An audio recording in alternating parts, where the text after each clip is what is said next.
Saudi আরবে মদিনার কাছে একটি তেল ট্যাংকারের সাথে সংঘর্ষের পর একটি বাসে আগুন লেগে ৪৫ জন ভারতীয় ওমরাহ যাত্রী নিহত হয়েছেন।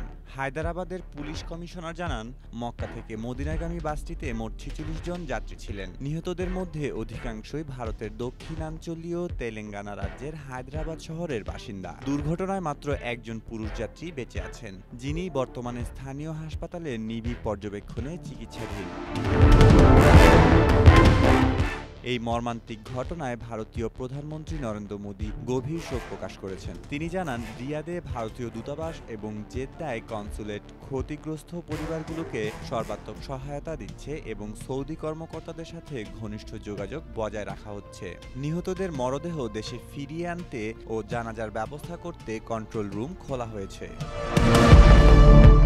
মেহেদী মাসুদ, জনকণ্ঠ।